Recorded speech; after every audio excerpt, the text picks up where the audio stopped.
Hello everyone, welcome back to a new series, a new lecture. आज है lecture number 6। I think this is lecture number 7। Let me check. आज के lecture में देखिए हम क्या करेंगे। आज के लेक्चर में हमारा टॉपिक है electric power and electric energy, electrical power and electrical energy. Okay, तो ये हमारा कौन सा लेक्चर है? हाँ करेक्ट, लेक्चर नंबर 6 है ये हमारा, राइट। तो फिफ्थ लेक्चर में हमने पढ़ा है सीरीज़ एंड पैरेलल कॉम्बिनेशन। उसमें क्वेश्चंस मैंने आपको कराया है सीरीज़ का, पैरेलल का। अब वो लेक्चर भी बहुत ज़्यादा इंपॉर्टेंट है, क्योंकि जब आप सर्किट्स डायग्राम्स बनाते हैं या फिर सर्किट रिलेटेड क्वेश्चंस करते हैं तो आपको एटलीस्ट पता होना चाहिए कि जब आप सीरीज़ में रेजिस्टर्स को जोड़ते हैं या फिर पैरेलल में जब रेजिस्टर्स को आप जोड़ते हो तो उसका नेट इफेक्ट क्या आता है, तब जाकर आप सर्किट आप सिंप्लीफाई कर पाते हैं। अगर आप अब तक नहीं देख पाए उस लेक्चर को तो आप लेक्चर जाइए, एक बार लेक्चर देख लीजिए। और लेक्चर कंप्लीट करने के बाद डिस्क्रिप्शन में मैंने फर्स्ट वीडियो का एक लिंक दिया है, उस वीडियो को ज़रूर चेकआउट कर लेना, क्योंकि वहाँ पे उस लेक्चर में भी बहुत सारे क्वेश्चंस को मैंने डिफरेंट लेवल के क्वेश्चंस को भी डिस्कस किया है। और वो एक बेसिक टू एडवांस लेवल का है, मतलब एक वन शॉट जैसा है। रेजिस्टेंस का पूरा टॉपिक एक ही लेक्चर में कवर हो गया है। और जो मैंने लेक्चर नंबर 5 बनाया है वो केवल और केवल बोर्ड्स पर्सपेक्टिव से, मतलब आपको बेसिक समझ में आ जाएगा, बट ज़्यादा न्यूमेरिकल्स नहीं हो पाया उसमें, और भी ज़्यादा न्यूमेरिकल्स आपको प्रैक्टिस करने की ज़रूरत है। तो आप वो प्रैक्टिस कहाँ से करेंगे? बस उसी लेक्चर से, जो लेक्चर नंबर 5 आप देख रहे होंगे उसके डिस्क्रिप्शन में लेक्चर का एक लिंक दिया हुआ है फर्स्ट लेक्चर का, वो जाकर आप देख लोगे तो आपका वो कवर हो जाएगा। तो आज हम बात करेंगे electric power and electric energy के बारे में। देखो, किसी भी सर्किट को जब हम जोड़ते हैं किसी बैटरी से, तो सर्किट में बैटरी का काम क्या होता है, थोड़ा इसको समझ लो। किसी भी सर्किट में बैटरी का काम होता है इलेक्ट्रॉन्स को फ्लो कराना, मतलब चार्जेस को फ्लो कराना। तो ये बैटरी है, इसका पोटेंशियल V है। किसी भी बैटरी का एक पोटेंशियल डिफरेंस होता है। तो हमने एक सर्किट में एक बैटरी लगाया हुआ है जिसका पोटेंशियल V है, और एक डिवाइस हम कनेक्ट कर रहे हैं इस पूरे सर्किट में। ये डिवाइस आप कुछ भी रख सकते हो, एक इलेक्ट्रिक हीटर रख सकते हो, एक टेलीविज़न हो सकता है, फ़ैन हो सकता है, बल्ब हो सकता है। तो ये डिवाइस मैंने जनरली R से रिप्रेजेंट किया है, क्योंकि आप जो भी डिवाइस लगाओगे उस डिवाइस का कुछ ना कुछ रेजिस्टेंस तो होगा ही। तो ये एक इलेक्ट्रिकल कंपोनेंट है, और इस इलेक्ट्रिकल कंपोनेंट को हमने कनेक्ट किससे किया हुआ है? एक वोल्टेज से कनेक्ट किया हुआ है, बैटरी से कनेक्ट किया हुआ है। तो जैसे ही तुम इस बैटरी को कनेक्ट करोगे इस पूरे सर्किट में, तो यहाँ से करंट फ्लो होना चालू हो जाएगा। मान लो कि करंट फ्लो हुआ I। अब इसको थोड़ा डिटेल में समझो और थोड़ा कॉन्सेप्ट वाइज समझो कि करंट फ्लो क्यों हुआ। हमें पता है जब भी हम बैटरी को सर्किट में जोड़ते हैं तो बैटरी का काम होता है इलेक्ट्रॉन्स को फ्लो कराना, और इलेक्ट्रॉन बेसिकली चार्जेस होते हैं। तो मान लो चार्जेस यहाँ से फ्लो किए, ये है चार्ज Q। आप सबको पता है चार्ज और करंट का डायरेक्शन अपोजिट होता है। तो चार्ज जब नेगेटिव से पॉजिटिव की तरफ मूव करेगा तो करंट पॉजिटिव से नेगेटिव मूव करता है। करंट का डायरेक्शन जस्ट अपोजिट हो जाता है। करंट का डायरेक्शन मैं यहाँ पे बना रहा हूँ, this is the direction of current, positive to negative, and charge that is electron from negative to positive. तो ऐसा क्या हुआ इस सर्किट के अंदर कि पहले जो चार्जेस नहीं चल रहे थे, अब वो चार्जेस चलने लगे सर्किट के अंदर में और करंट बनाने लगे। तो ये सारा काम बैटरी करता है। बैटरी के अंदर बच्चों होता है electrical energy, sorry chemical energy. Battery के अंदर क्या होता है? Chemical energy. जिस वजह से बैटरी जब वर्क करती है तो इस एनर्जी को खर्च करती है। अब जब बैटरी ड्राई सेल जो होता है ना, जो आपके टेलीविज़न के रिमोट्स में या घड़ी वगैरह में लगता है, उस बैटरी को जब आप ओपन करोगे, ऊपर का और नीचे का प्लेट्स जब हटाओगे तो अंदर देखना ब्लैक कलर का आपको कार्बन जैसा कुछ दिखेगा। वो क्या होता है? वो बैटरी का केमिकल एनर्जी होता है। तो बैटरी अपना केमिकल एनर्जी खर्च करता है और काम करता है, वर्क करता है। क्या काम करता है ये चार्जेस को इस सर्किट में चलाने का काम करता है। अब देखो, जैसे तुम ही हो, मान लो तुम एक बैटरी हो, ठीक, तुम एक बैटरी हो, एक ड्राई सेल हो। अब तुम्हें वर्क करना है, तो भाई तुम वर्क तभी कर पाओगे जब तुम्हारे अंदर कुछ एनर्जी होगी। इसीलिए हम वर्क और एनर्जी को इंटरचेंज करके यूज़ करते हैं। कभी हम एनर्जी को वर्क की तरह से यूज़ करते हैं, कभी वर्क को एनर्जी की तरह यूज़ करते हैं। दोनों का यूनिट जूल होता है, सेम यूनिट होता है। तो तुम्हारे अंदर जब कुछ एनर्जी रहेगी तभी तो तुम वर्क कर पाओगे। मतलब ये हुआ कि इस बैटरी के अंदर भी कुछ एनर्जी होना चाहिए, तभी ये बैटरी वर्क कर पाएगा। कैसा वर्क करेगा बैटरी? ये बैटरी चार्ज को चलाने का काम करेगा, चलाने में वर्क करना पड़ेगा इसे। तो ये वर्क कितना होगा? वी ऑल नो कि जब हम पोटेंशियल निकालते हैं तो पोटेंशियल का फॉर्मूला होता है वर्क डन अपॉन चार्ज। ये है पोटेंशियल का formula, work done upon charge. तो यहाँ से जब तुम बैटरी का वर्क निकालोगे, work done by the battery और the cell is equal to Q multiplied by V। Q is the charge that is flowing in the circuit and V is the potential difference of this battery. तो इसके across जो potential difference है that is V, और इस पूरे circuit में charge travel कर रहा है दैट इज क्यू। तो बैटरी इतना वर्क करा, ये बैटरी का वर्क है। और अगर बैटरी वर्क कर रही है तो बैटरी वर्क तभी कर पाएगी जब बैटरी के अंदर कुछ एनर्जी होगी। मैं वर्क तभी कर पाऊंगा जब मेरे अंदर कुछ एनर्जी होगी। तो अगर मैं बैटरी हूं तो मेरे अंदर का एनर्जी यूज़ करके मैं वर्क करूंगा, ठीक है।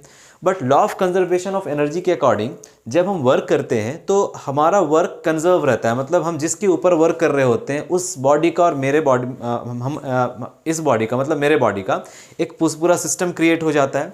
और इस सिस्टम का जो एनर्जी है वो कंजर्व रहना चाहिए, मतलब एनर्जी किसी फॉर्म में नज़र आना चाहिए, मतलब वर्क किसी फॉर्म में नज़र आना चाहिए।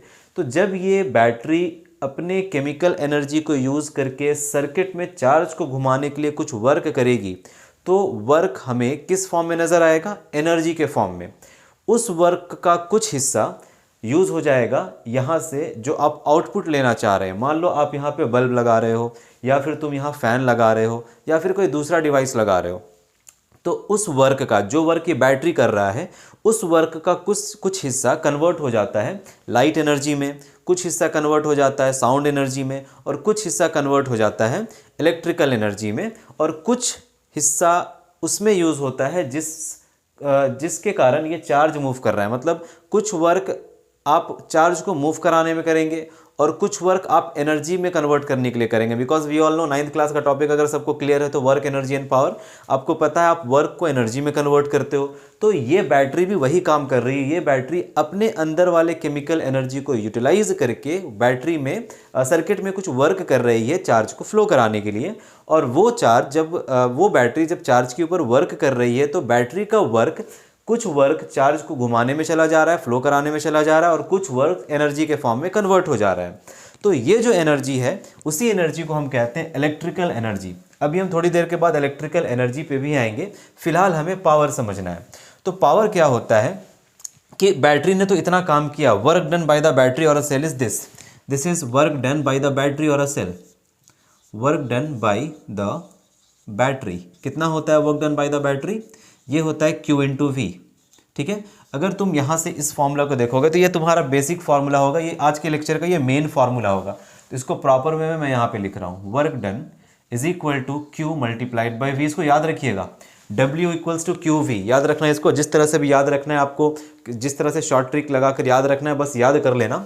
W is equal to Q into V. What is work, W, what is W, W is the work done by the battery, ठीक है, in the circuit. Q is the charge flowing in the circuit and V is the potential difference of the entire circuit, और we can say across this resistor.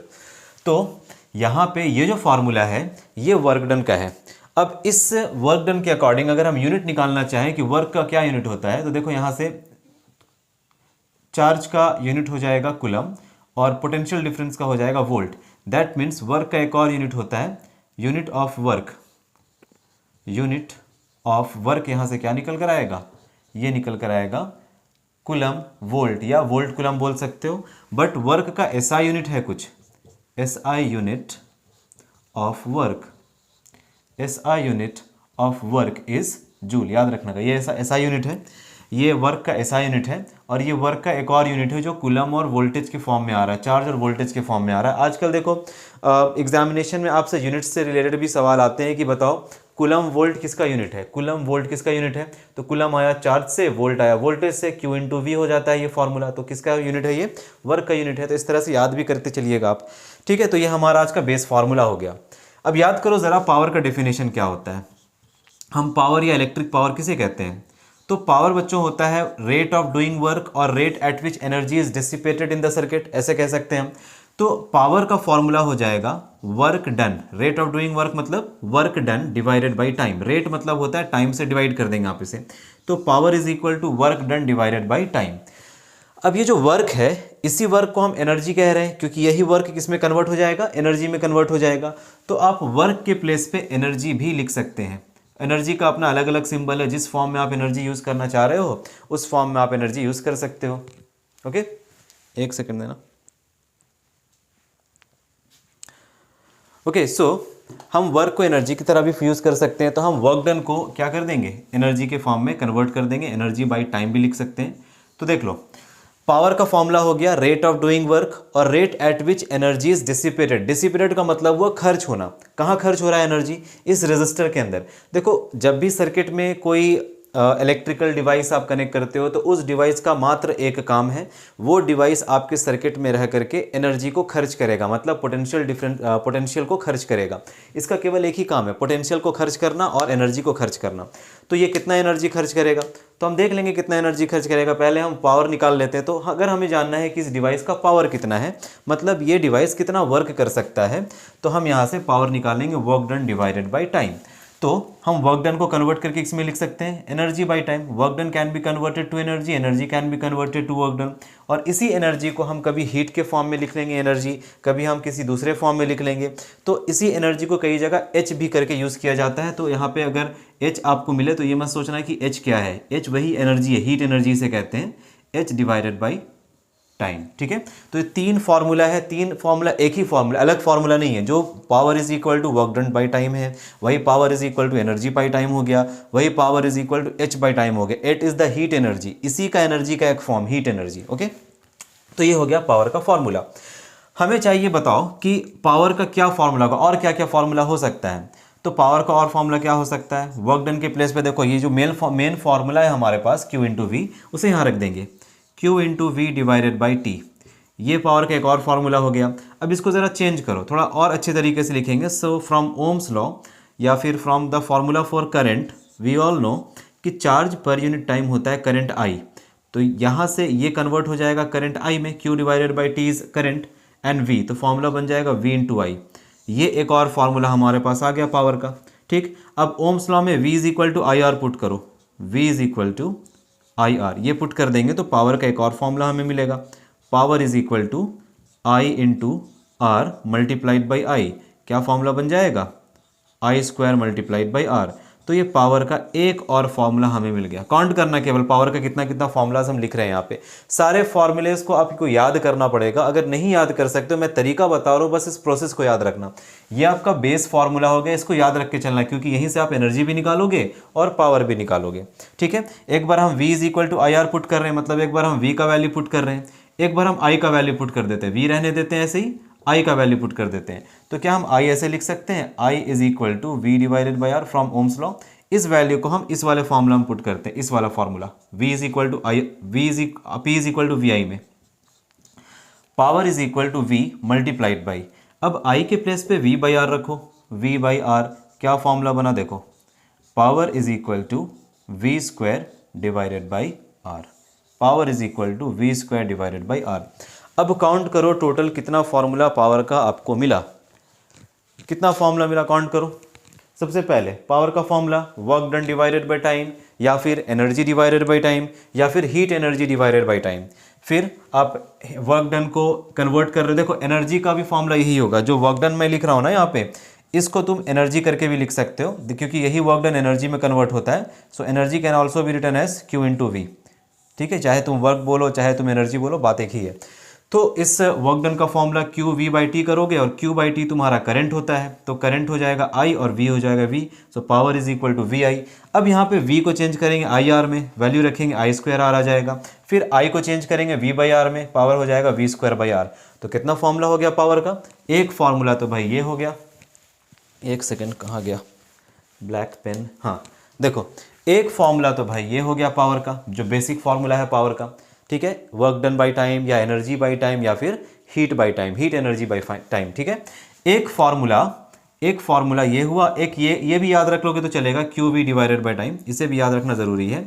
एक ये formula हो गया, एक ये formula हो गया, और एक हो गया ये फार्मूला। तो टोटल 5 फार्मूला है पावर का। किस तरह से डिराइव हुआ समझ आया सबको, बस वैल्यूज पुट करना है। ठीक है, ये फार्मूला आप तब यूज़ करेंगे जब आपको वर्क डन दिया हो, एनर्जी दिया हो या हीट एनर्जी दिया हो। ये फार्मूला तब यूज़ करना जब चार्ज के फॉर्म में कुछ आपको दिया गया हो, चार्ज बता दे आपको, वोल्टेज बता दे, टाइम बता दे, तो ये फार्मूला यूज़ कर लेना। वोल्टेज और करंट दे दे तो ये फार्मूला यूज़ कर लेना।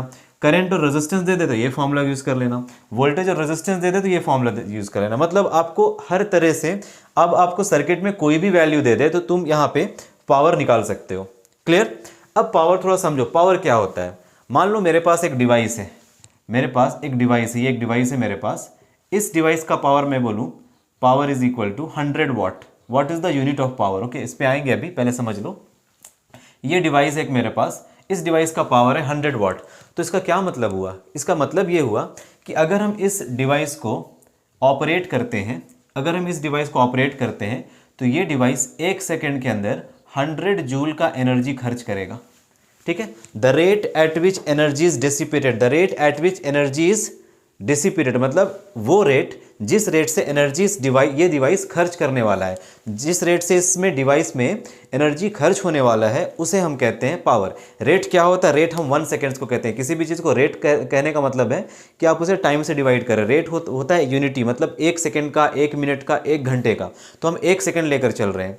तो ये डिवाइस 1 सेकेंड में इतना एनर्जी खर्च कर सकता है। मान लो तुम्हारे पास तुम्हारा जो फ़ोन का अडेप्टर होता है, वो फ़ोन का अडेप्टर मान लो 40 वाट का है, 40 वाट।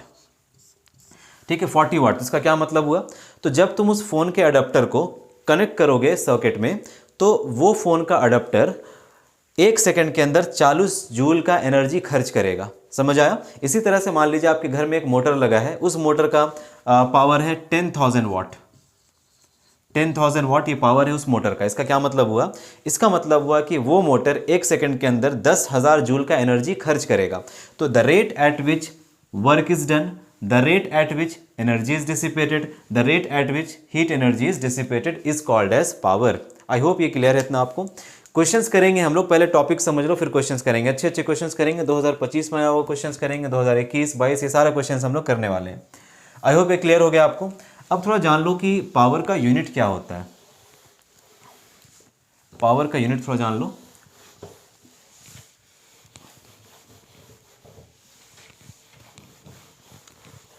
चलो पावर का बेसिक फार्मूला से शुरू करेंगे। पावर का बेसिक फार्मूला क्या है हमारे पास?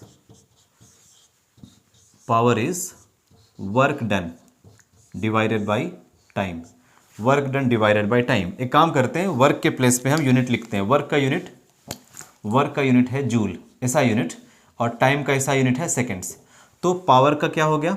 पावर का यूनिट हो गया 1 जूल पर सेकेंड। पावर का यूनिट क्या हो गया? 1 जूल पर सेकेंड। तो the unit of power is 1 joule per second. That means 1 second में अगर 1 जूल का वर्क हो रहा है तो इस यूनिट को हम कहते हैं 1 watt. 1 watt that is equal to 1 joule per second. What is 1 watt?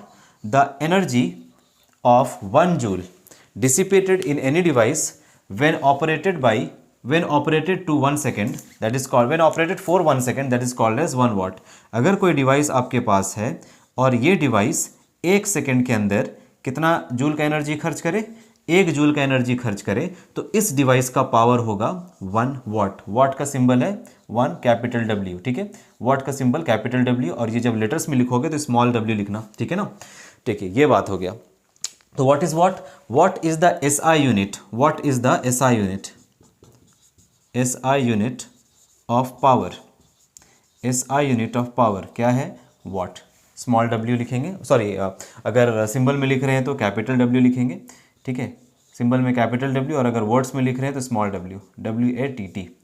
SI unit is watt। What is watt? Watt is 1 joule per second। What is watt? Watt is 1 joule per second, या फिर आप 1 coulomb volt बोल सकते हो। नहीं sorry, ये तो work का हो गया, sorry. 1 watt is 1 joule per second, and joule क्या है? जूल है एनर्जी। 1 जूल क्या होता है? Coulomb volt. तो केवल अभी आप पावर समझिए, पावर का जो यूनिट होता है दैट इज 1 वाट। ये बहुत छोटा यूनिट होता है पावर का। पावर का बड़ा यूनिट होता है किलोवाट। 1 किलोवाट, इसमें 1000 10⁻³ वाट्स होते हैं। इसको 1000 वाट कहते हैं। 1000 वाट है ये। 1 kilowatt is equal to 1000 watt. अब इससे बड़ा भी एक यूनिट होता है 1 हॉर्स पावर, जिसे कहते हैं 1 HP horsepower is equal to 746 watt. तो ये सब पावर का अलग अलग डिफरेंट यूनिट्स हो गया। अब आइए यहाँ पे, मान लीजिए किसी डिवाइस का पावर है 1000 वाट, तो उस डिवाइस में 1 सेकेंड में कितना एनर्जी खर्च होगा? 1000 जूल का एनर्जी खर्च होगा। किसी डिवाइस का पावर है 1 हॉर्स पावर, तो उसमें एनर्जी कितना खर्च होगा 1 सेकेंड में? तो 1 सेकेंड में एनर्जी खर्च होगा 746 जूल्स। ये हो गया हमारा पावर कंप्लीट। ठीक है, तो पावर यही होता है कि अगर ये डिवाइस लगा है सर्किट में, तो ये डिवाइस 1 सेकेंड में क्या एनर्जी खर्च कर रहा है, दैट इज कॉल्ड एज उसका पावर। ठीक है, वाट, 1 वाट 1 सेकेंड में जो भी खर्च कर रहा है। नाउ अब आ जाओ एनर्जी पे। Now energy, electrical energy.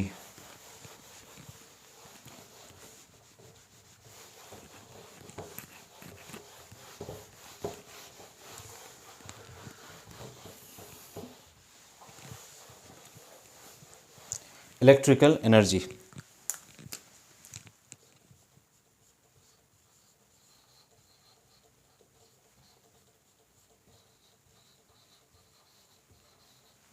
Electric energy E.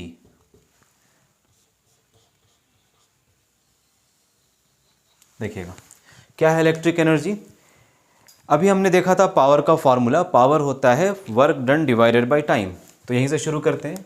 We all know कि power is equal to work done divided by time, और इसी वर्क को हम लिख सकते हैं energy divided by time, because work and energy are used interchangeably, है ना।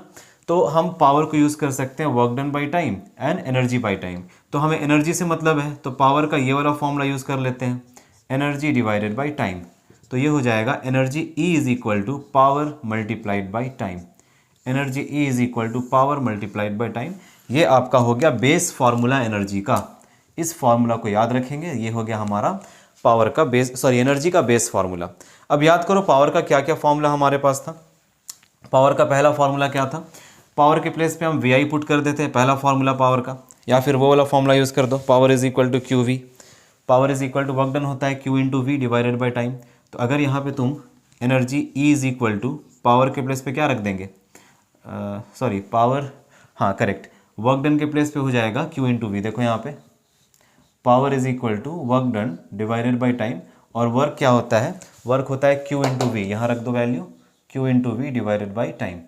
ऐसे भी लिख सकते हैं, तो यहाँ रखो पावर के प्लेस पे Q V by time, Q V divided by time, और ये टाइम टी यहाँ आ गया, टी से टी कैंसिल हो गया, तो एनर्जी का फॉर्मूला आया Q multiplied by V. Energy का फॉर्मूला है Q multiplied by we.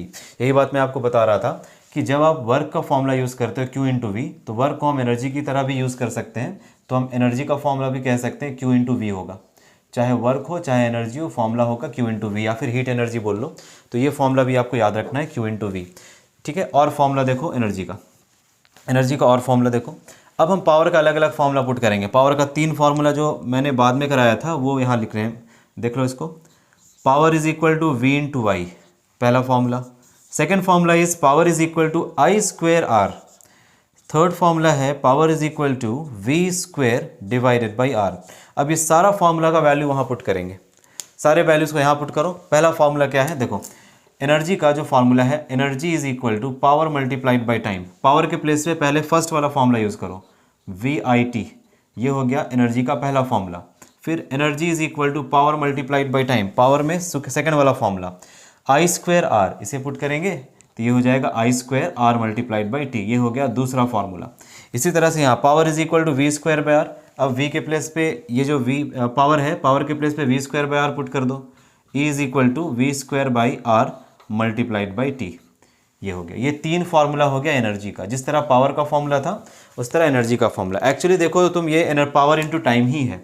We आई क्या होता था, power, I square power, V square by power, तो power multiplied by time, power multiplied by time, power multiplied by time. तो energy निकालने के लिए पावर को टाइम से मल्टीप्लाई कर दो। एनर्जी निकालने के लिए क्या करना है, पावर को टाइम से मल्टीप्लाई कर देना है, तो आपको मिल जाएगा एनर्जी। तो एनर्जी का ये 3 फार्मूला इधर हो गया, एक फार्मूला यहाँ पे हो गया, दिस इज 4th वन, एक फार्मूला यहाँ पे हो गया, दिस इज 5th वन। तो ये सारा का सारा फार्मूला एज इट इज़ याद रखना है आपको, ठीक है। अब बात करते हैं कि एनर्जी का यूनिट क्या होता है, इसका यूनिट क्या होता है, या फिर कॉमर्शियल यूनिट क्या होता है, ये सब देख लेते हैं। तो एनर्जी हमारे पास है पावर मल्टीप्लाइड बाई टाइम। यहाँ से आ जाओ, एनर्जी का यूनिट होता है, ऐसा यूनिट होता है joule, S I unit of energy क्या हो जाएगा, is joule, capital J symbol में और लेटर्स में स्मॉल जे, ठीक है। ऐसा unit of energy is joule. या फिर आप एक और काम कर सकते हो, हम पावर का एक और यूनिट देख रहे थे, अगर इस फॉर्मूला से एनर्जी का यूनिट निकालोगे तो unit of energy, unit of energy क्या हो जाएगा, ये होता है power multiplied by time. Energy is power multiplied by time. Power का यूनिट है वॉट, वॉट, और टाइम का यूनिट है सेकेंड्स, तो वॉट सेकेंड भी हो जाएगा आपका यूनिट, वॉट सेकेंड्स, दूसरा यूनिट हो गया ये। एक और यूनिट होता है यूनिट ऑफ एनर्जी इज, अगर हम इसको किलोवाट कर दें तो वाट बन जाएगा किलोवाट और सेकंड्स हो जाएगा आवर, ये भी एक यूनिट है। दैट मीन्स अगर हम पावर को किलोवाट में लेते हैं और टाइम को आवर में लेते हैं तो किलोवाट आवर ये भी यूनिट का एनर्जी होगा। पावर को वाट में लेते हैं, टाइम को सेकंड्स में लेते हैं तो वाट आवर हो जाएगा, ये भी पावर को वाट में लेते हैं, टाइम को सेकंड्स में लेते हैं तो वाट सेकंड्स, ये भी हो जाएगा एनर्जी का पावर। तो कहीं भी आपको ऐसा फॉर्मूला दिखे जहाँ पे पावर के साथ टाइम का मल्टीप्लिकेशन हो रहा है तो वो यूनिट है एनर्जी का या फिर वो क्वांटिटी है एनर्जी का। ठीक है, जैसे आपसे पूछता है कि 1 kilowatt hour is the unit of energy और पावर। देखो यहाँ पे किलोवाट तो पावर का यूनिट है ना, और आवर किसका यूनिट है, टाइम का। तो पावर इंटू टाइम आ गया, तो पावर इंटू टाइम क्या होता है, एनर्जी। तो यूनिट किसका हुआ, एनर्जी का यूनिट हुआ। इसे हम कहते हैं commercial unit of energy. This 1 kilowatt hour is called as commercial unit of energy, ठीक है। 1 kilowatt hour is known as commercial unit of energy. बहुत बड़े बड़े बिल्डिंग्स में, हॉस्पिटल्स में, इंस्टीट्यूशंस में, स्कूल्स में, है ना, बहुत बड़े बड़े इंस्टीट्यूशंस में, बहुत बड़े बड़े बिल्डिंग्स में कॉमर्शियली अगर यूनिट हम यूज़ कर रहे हैं, एनर्जी यूज़ कर रहे हैं, इलेक्ट्रिकल एनर्जी, तो इलेक्ट्रिकल एनर्जी का कॉमर्शियल यूनिट हम 1 किलोवाट आवर यूज़ करते हैं। इस 1 किलोवाट आवर को हम 1 यूनिट भी कहते हैं। 1 kilowatt hour is also called as 1 unit. 1 kilowatt hour is also called as 1 unit, ठीक है। 1 यूनिट एक यूनिट ही है, इसका 1 किलोवाट आवर का एक दूसरा नाम है ये। 1 kilowatt hour is equal to 1 unit. अब ज़रा देख लो कि हम एनर्जी को डिफाइन कैसे करेंगे, एनर्जी का यूनिट को कैसे डिफाइन करेंगे। How will you define 1 joule of energy.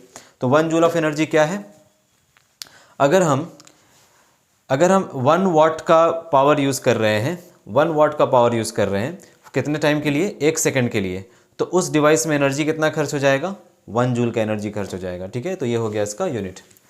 अब आगे देखो यहाँ पे एक और चीज़ कि आप किलोवाट आवर को जूल्स में कैसे कन्वर्ट करेंगे, किलोवाट आवर को जूल्स में कन्वर्ट कैसे करेंगे।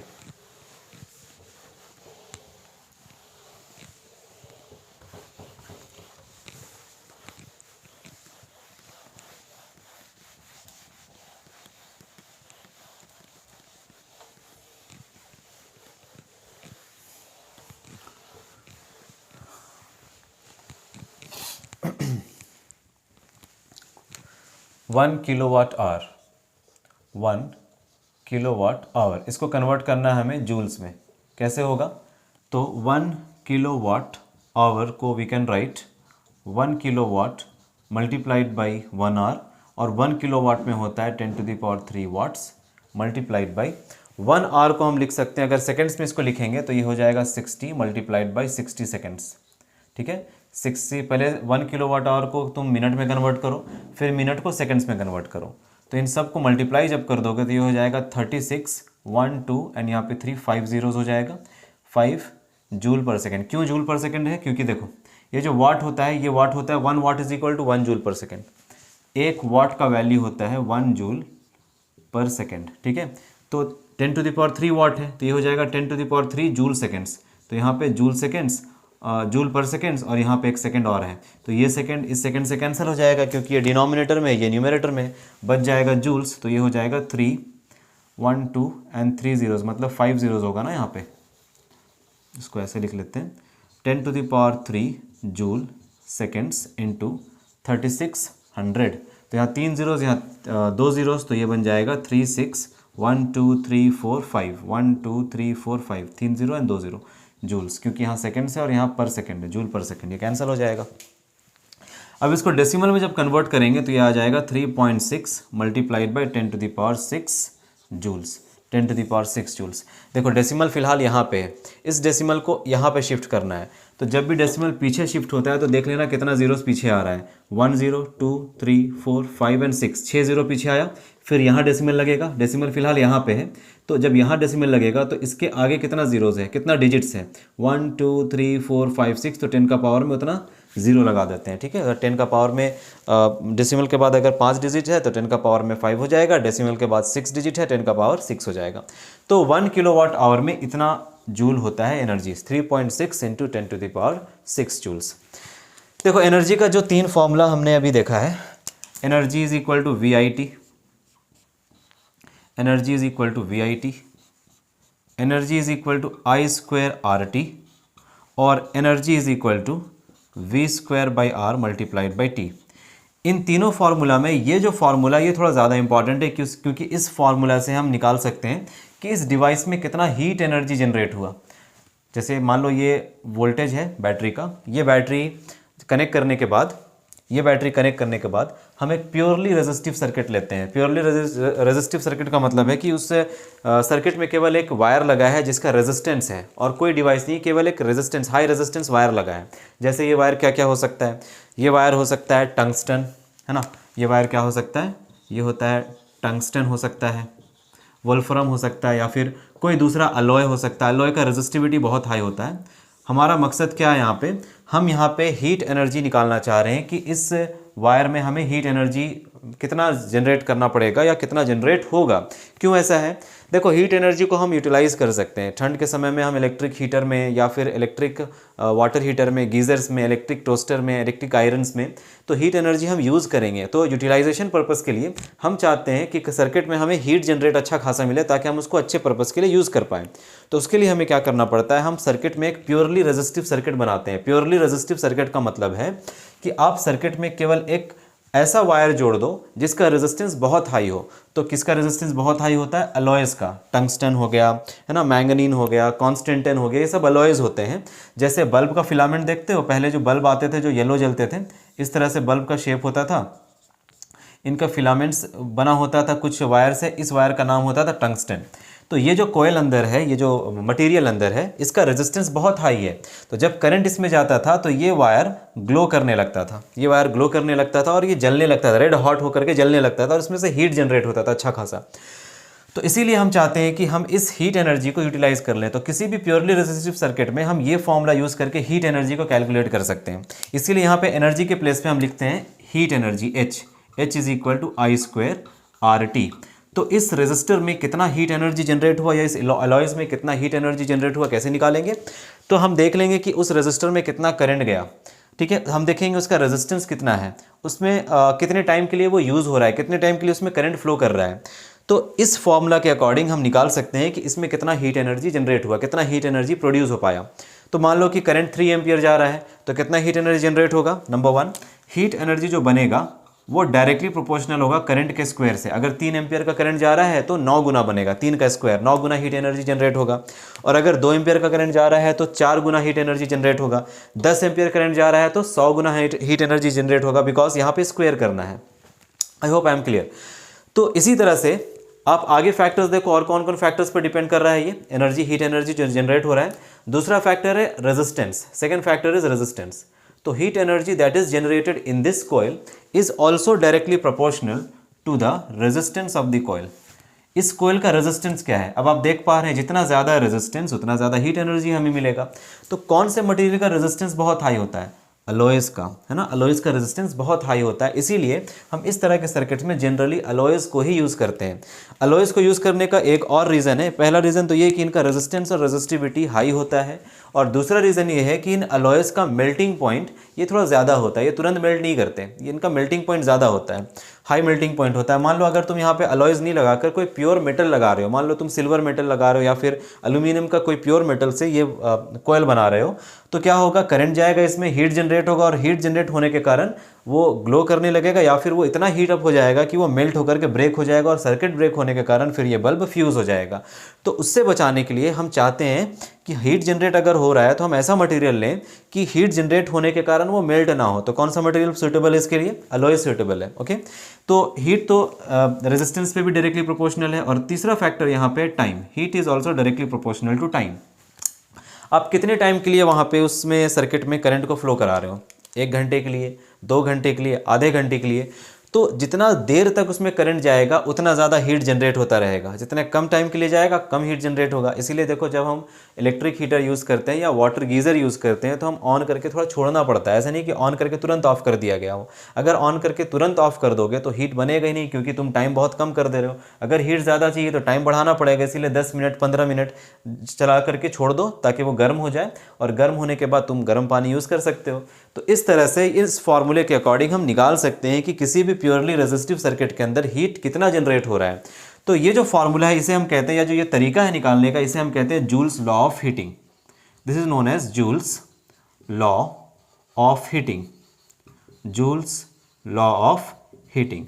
अब जूल्स लॉ ऑफ हीटिंग के according, Joule's law of heating के अकॉर्डिंग हमें पता चल गया कि किसी भी इलेक्ट्रिकल डिवाइस में कितना हीट एनर्जी जनरेट हो सकता है, क्योंकि जो हीट जनरेट होगा किसी डिवाइस में जिसका रेजिस्टेंस आर है वो डायरेक्टली प्रोपोर्शनल होगा उस डिवाइस में फ्लो करते हुए करंट के स्क्वायर पे, डायरेक्टली प्रोपोर्शनल होगा उसके रेजिस्टेंस पे, और डायरेक्टली प्रोपोर्शनल होगा कि उसे कितने टाइम तक आप यूज़ कर रहे हो।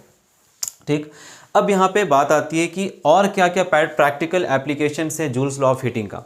तो जूल्स लॉ ऑफ हीटिंग हर जगह आप देखोगे, जो भी इलेक्ट्रिकल डिवाइस को आप करंट से इस्तेमाल कर रहे हो, जैसे आपका फ़ोन हो गया, चार्जर हो गया, है ना, आपका टेलीविज़न हो गया, एसी हो गया, जनरेटर हो गया, कोई भी आप इलेक्ट्रिकल डिवाइस यूज़ करो जहाँ पे आप करंट फ्लो करा रहे हो उस डिवाइस के अंदर, तो कुछ समय के बाद वो डिवाइस गर्म हो जाता है।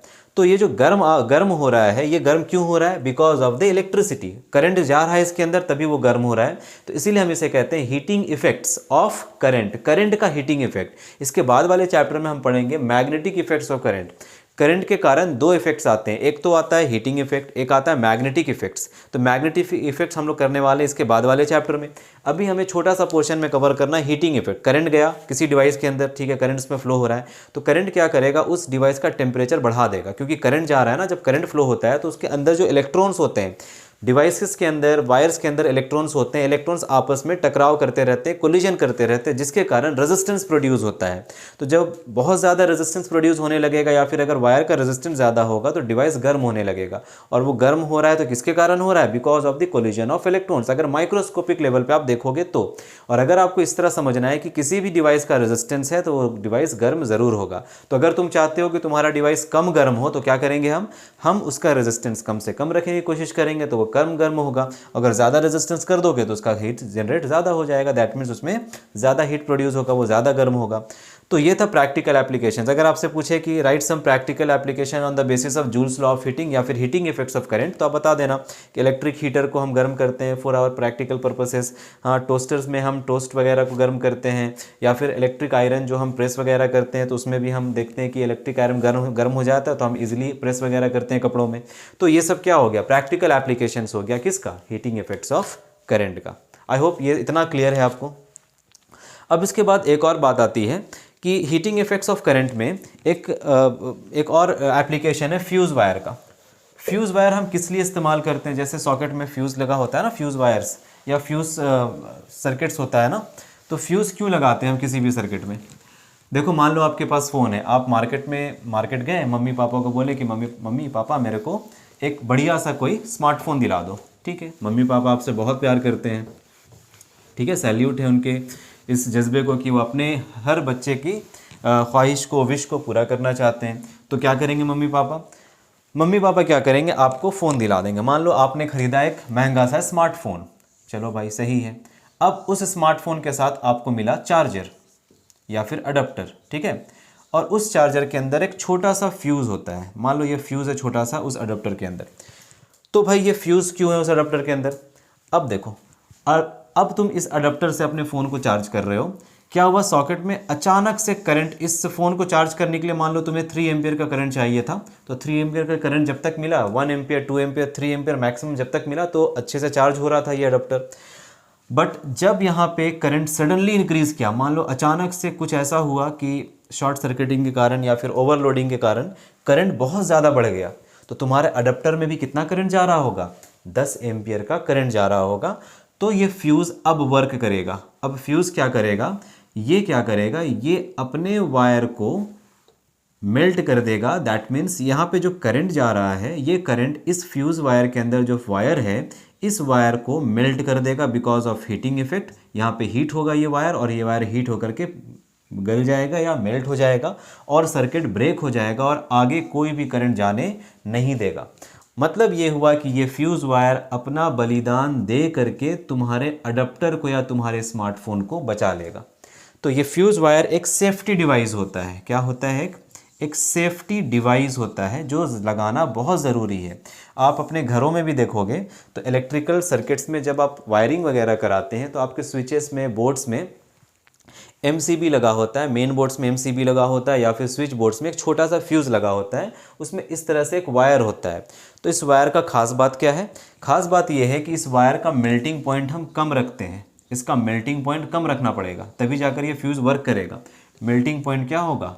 लेस होगा। अब इसके पीछे का लॉजिक समझो। मान लो तुम इस फ्यूज़ वायर का मेल्टिंग पॉइंट, एक ऐसा वायर ले रहे हो जिसका मेल्टिंग पॉइंट बहुत हाई है, तो क्या करेगा? 10 एम्पियर करंट इसके अंदर पास हो जाएगा, क्योंकि ये इतना हीट नहीं हो पाएगा कि वो ये हो जाए, मेल्ट हो जाए। तो इसके अंदर 10 एम्पियर का करंट जा रहा है, हीट हो रहा है, फिर भी ये मेल्ट नहीं हो रहा है। 20 एम्पियर करंट जा रहा है, हीट हुआ, मेल्ट नहीं हुआ। 50 एम्पियर करंट गया, हीट हुआ, मेल्ट नहीं हुआ। तो ये एक तरह से हमारे पर्पस को सर्व नहीं कर रहा। हम फ्यूज़ वायर लगा क्यों रहे थे? उसको फ्यूज़ करने के लिए। फ्यूज़ वायर इसीलिए बोला गया है क्योंकि हम उसे फ्यूज़ करना चाहते हैं। बट क्यों करना चाहते हैं? अचानक से जब अब्रप्टली करंट बहुत ज़्यादा बढ़ जाए, तो करंट जब इसमें फ्लो हो तो इसके अंदर जो हीटिंग इफेक्ट हो उसके कारण ये जल जाए, या फिर वो ख़राब होकर मेल्ट होकर के ख़राब हो जाए। तो जब ये मेल्ट होगा तभी वो करंट आगे जाने नहीं देगा। अगर ये मेल्ट ही नहीं हुआ तो सोचो यहाँ पे अगर ये फ्यूज़ वायर मेल्ट नहीं होता तो क्या होता? ये करंट तुम्हारे स्मार्टफोन में जाता और स्मार्टफोन ब्लास्ट हो जाता। दैट मीन्स उसमें कुछ ना कुछ गड़बड़ी आ जाता, या फिर तुम्हारा अडेप्टर जल जाता है, स्मार्टफोन ख़राब हो जाता। तो तुम्हारे स्मार्टफोन को या महंगे महंगे डिवाइसेस को बचाने के लिए हम क्या लगाते हैं? फ्यूज़ वायर लगाते हैं। फ्यूज़ वायर का कैरेक्टरिस्टिक्स क्या है? पहला कैरेक्टरिस्टिक्स, ये एक सेफ्टी डिवाइस है, इसे लगाना ज़रूरी है। अगर आप नहीं लगा रहे हो मतलब आप गलत कर रहे हो, लगाना ज़रूरी है। दूसरा इंपॉर्टेंट प्रॉपर्टी क्या है इसका? जो भी फ्यूज़ वायर हम लगाएंगे, हम कोशिश करेंगे जो फ्यूज़ वायर के अंदर वायरिंग हुआ है, मतलब उसका एक छोटा सा वायर होता है, वो जो वायर है फ्यूज़ वायर का, वो वायर का मेल्टिंग पॉइंट कम होना चाहिए। अगर ज़्यादा मेल्टिंग पॉइंट हुआ तो पूरा करंट वो पास कराएगा और ख़राब कर देगा आपके पूरे डिवाइसेस को। इसीलिए उसका मेल्टिंग पॉइंट कम होना चाहिए कि अगर आपके डिवाइस में 5 एम्पीयर का करंट जाना डेंजरस है, आपके डिवाइस में 5 एम्पीयर का करंट गया तो उस डिवाइस को जला देगा। तो हम फ्यूज़ वायर को ऐसा बनाएंगे कि वो 5 एम्पीयर का ज़्यादा करंट अगर आया तो वो जल करके ख़राब हो जाए, बट डिवाइस बचा ले। ठीक है, तो ये चीज़ है। तो फ्यूज़ वायर को हम ऐसा सेफ्टी पर्पसेस से यूज़ करते हैं। ये भी किस पे बेस्ड है? ये भी heating effects of electric current पे बेस्ड है ना। जैसे एक एग्जांपल ले लो, मान लो कि तुम्हारा एक डिवाइस है कोई भी, उस डिवाइस में 4 एम्पियर तक का करंट ही अलाउड है, उससे ज़्यादा करंट अलाउड नहीं है। उस डिवाइस में कितना करंट अलाउड है? 4 एम्पियर का करंट अलाउड है, उससे ज़्यादा करंट अलाउड नहीं है। तो 4 एम्पियर तक तो कुछ नहीं होगा उस डिवाइस को, मतलब तुम 1 एम्पियर का करंट भेजो, 2 एम्पियर का करंट भेजो, 3.4 एम्पियर का करंट भेजो, है ना, 3.9 एम्पियर का करंट भेजो, 4 एम्पियर का करंट भेजो, तब तक कुछ नहीं होगा। बट इससे ज़्यादा करंट नहीं होना चाहिए। अगर 4.1 एम्पियर, 4.2 एम्पियर ऐसा कुछ करंट जाएगा तो ये मेल्ट हो जाएगा। दैट मीन्स हम इस फ्यूज़ वायर का जो मेल्टिंग पॉइंट है इससे थोड़ा ज़्यादा रखेंगे ताकि 4 एम्पियर कम से कम करंट जाए। तो जो हम फ्यूज़ वायर बनाएंगे, हम कोशिश करेंगे उसका रेटिंग जो होना चाहिए वो लगभग 4.1 से लेकर 4.3 एम्पियर तक हो, ताकि अगर इससे ज़्यादा करंट जाए तो वो जल जाए। क्योंकि 4 एम्पियर तो चाहिए ना हमें करंट उसमें, तो 4 एम्पियर करंट तभी जाएगा जब इसका रेटिंग थोड़ा ज़्यादा रखोगे, थोड़ा ज़्यादा करंट पे मेल्ट कराओ उसको। तो 4.1 से लेकर 4.3 एम्पियर का करंट उसमें जाने दो। जैसे ही 4.4 या 4.5 करंट एम्पियर जा रहा है या 5 एम्पियर करंट जा रहा है, इतना करंट जाएगा तो वो डैमेज हो जाएगा, वो बर्न हो जाएगा। ठीक है, बर्न आउट हो जाएगा या मेल्ट हो जाएगा और सर्किट ब्रेक हो जाएगा। तो ये होता है फ्यूज़ वायर का working. Is that clear? I hope समझ आ गया होगा फ्यूज़ वायर का वर्किंग है ना। ठीक है, एक और टॉपिक है पावर रेटिंग। इसको फटाफट कर लेते हैं, फिर न्यूमेरिकल्स देखना, न्यूमेरिकल्स करेंगे। पावर रेटिंग क्वेश्चंस आता है पावर रेटिंग पे, इसीलिए बता दे रहा हूँ। ऐसे आपके एनसीईआरटी में तो आई डोंट थिंक कि पावर रेटिंग का टॉपिक है अभी भी, वो हटा दिया गया है। बट जान लो क्या होता है पावर रेटिंग। मार्केट गए हो, बल्ब खरीदे हो मार्केट से? नहीं, एक बार जाना मार्केट और बल्ब खरीद कर आना। क्या लिख रहे हैं? Power ration. पावर राशन क्या हो? Power rated, sorry, ration. दुकान से याद आ गया, कुछ खरीदने से याद आ गया राशन, क्योंकि अक्सर मुझे राशन लाना पड़ता है, मम्मी भेजती है मेरे को राशन लाने के लिए अक्सर, इसलिए याद आ गया पावर राशन। कोई बात नहीं, पावर रेटेड। देखो पावर रेटेड क्या होता है, तुम मान लो दुकान पे गए और तुम एक बल्ब खरीद कर लाए। ये बल्ब है, ये बल्ब खरीद कर लाए तुम्हें दुकान से। इस बल्ब पे इसके बॉक्स में लिखा हुआ है 220 वोल्ट एंड 60 वाट। ठीक है, 220 वोल्ट 60 वाट। तो ये क्या है भाई? इसका मतलब होता है कि इस बल्ब को अगर 220 वोल्ट पोटेंशियल से जोड़ा जाए तो ये इतना पावर खर्च करेगा, 60 वाट का पावर ये खर्च करेगा। तो हम कहते हैं इस बल्ब का पावर है 60 watt when it is connected to 220 volt. The power output of the bulb is 60 watt when connected to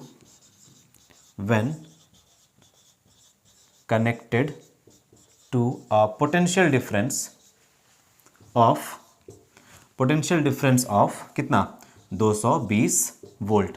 तो ये होता है पावर रेटिंग का मतलब। ठीक है, मान लो एक और बल्ब तुम लेकर आ रहे हो और उस बल्ब का पावर रेटिंग इससे अलग है, इस इंफॉर्मेशन को पावर रेटिंग कहते हैं हम। ये बल्ब तुम लेकर आए मार्केट से और इस बल्ब का पावर रेटिंग कुछ और है, इसका है 220 वोल्ट पे 50 वाट। इसका क्या मतलब हो गया कि जब इस बल्ब को 220 वोल्ट से कनेक्ट किया जाएगा तो इसमें पावर कितना खर्च होगा, या इसका पावर आउटपुट क्या होगा, 50 वाट का ये पावर जनरेट कर सकता है। तो ये मतलब होता है पावर रेटिंग का। किसी क्वेश्चन में अगर आपको ये दिया हो आप बल्ब रेटेड 220 वोल्ट एट 60 वाट, तो समझ जाना इस बल्ब का वोल्टेज है 220 वोल्ट और इसका पावर है 60 वाट। अगर इसे दिया जाए ऐसे second bulb is rated as 220 volt and 50 watt, तो समझ जाना कि इसका जो वोल्टेज है वो कितने वोल्टेज पे ऑपरेट होना चाहिए। जब ये 220 वोल्ट पे ऑपरेट होगा तब ये 50 वाट दे सकता है। जब 220 से कम वोल्टेज पे ऑपरेट करोगे तो हो सकता है ये 50 से कम दे। ठीक है, अगर मान लो इसको तुम 210 वोल्ट से 110 वोल्ट पे ऑपरेट कर रहे हो तो पावर क्या जनरेट करेगा ये। अब बहुत लोग सोच रहे होंगे 25 वाट, क्योंकि ये 220 को 110 आधा कर दिया गया तो 50 को 25 कर देंगे। नहीं बच्चों, ये चीज़ गलत है। जब पावर रेटिंग आधा होता है ना तो ये जब वोल्टेज आधा होता है तो पावर रेटिंग आधा नहीं होता। ठीक है, ये चीज़ एक मिसकंसेप्शन है। इसका पूरा डिटेल न्यूमेरिकल्स मैंने बनाया हुआ है एक पावर रेटिंग टॉपिक में, पहले वो आप देख लेना, क्योंकि इसका एक्सप्लेनेशन है बहुत ज़्यादा। इसमें ऐसा कुछ नहीं है कि बहुत ज़्यादा है। इसका रेजिस्टेंस निकालना पड़ता है, फिर वोल्टेज से इसको नया वोल्टेज निकाल करके कनेक्ट करना पड़ेगा, फिर निकालना पड़ेगा इसमें पावर क्या जनरेट हो रहा है। तो जब 110 वोल्ट का पोटेंशियल जोड़ोगे तो इससे कम वोल्टेज, इससे कम पावर जनरेट करेगा। मान लो 20 वाट का पावर जनरेट कर पाया, इसका ये मतलब है। अब ये ज़रूरी नहीं कि बिल्कुल उस वोल्टेज आधा करने पे ये पावर भी आधा हो जाएगा, ऐसा ज़रूरी नहीं है। आधा मत कर देना, ठीक है, इससे कम होगा। अब कितना कम होगा उसको निकालेंगे, न्यूमेरिकल सॉल्व करके हम निकालते हैं वैल्यूज़ वगैरह पुट करके। तो ये बात है। तो मैक्सिमम पावर कब देगा ये, मैक्सिमम पावर इसका 50 वाट है, ये तभी देगा जब इसे 220 वोल्ट पे कनेक्ट करोगे। कभी कभी देखते हो ना घर में वोल्टेज डिम हो जाता है तो क्या होता है, बल्ब उसी ब्राइटनेस से जलता है क्या, नहीं, बल्ब भी डिम जलने लगता है क्योंकि वोल्टेज कम हो गया। अब मैक्सिमम 220 वोल्ट से ज़्यादा वोल्टेज दे दोगे क्या होगा, बल्ब फ्यूज़ कर जाएगा, क्योंकि इसका मैक्सिमम पावर है 50 वाट, उससे ज़्यादा पावर ये जनरेट नहीं कर सकता। अब तुम इसको बहुत ज़्यादा वोल्टेज दे दोगे, 220 वोल्ट से मान लो 500 वोल्ट दे दोगे तुम, तो ये बल्ब क्या हो जाएगा, हीटिंग इफेक्ट के कारण ये फ्यूज़ कर जाएगा। इसका भी कुछ रेटिंग होगा ना, कुछ मान लो इसमें 4 एम्पियर का करंट तक सेफ है, बट जब इसमें 5 एम्पियर का करंट फ्लो करेगा तो ये जल जाएगा हीट करके। इसीलिए यहाँ पे हम इसे यूज़ करते हैं पावर रेटिंग वगैरह को, ये इन्फॉर्मेशन देता है केवल। अब इसी के बेसिस पे कुछ क्वेश्चंस कर लेंगे हम लोग। आई होप पूरा लेक्चर आपको समझ आया होगा डिटेल में अच्छे तरीके से। अब हम यहाँ पे कुछ क्वेश्चंस करेंगे, वेरी वेरी इंपॉर्टेंट क्वेश्चंस। जैसा कि आपका डिमांड है कि सर आप जब थ्योरी पढ़ाते हो तो मेरे को सब कुछ समझ आ जाता है, क्वेश्चंस भी अच्छा करा दिया करो। तो मैं कोशिश करता हूँ कि अपने सारे लेक्चर्स में आपको थ्योरी के साथ साथ क्वेश्चन, बेस्ट क्वेश्चंस ला कर दूँ, ताकि आप चीज़ों को समझ पाओ। केवल थ्योरी ही ज़रूरी नहीं होता, थ्योरी के साथ साथ आप क्वेश्चंस कर रहे हो तभी आपको बेनिफिट मिलेगा। अदरवाइज आप केवल थ्योरी पढ़ करके देख कर जाओगे मूवी की तरह, कुछ याद नहीं रहेगा। Compute the heat generated while transferring 96,000 coulomb of charge in 1 hour through a potential difference of 50 volt. Try करेंगे क्वेश्चन।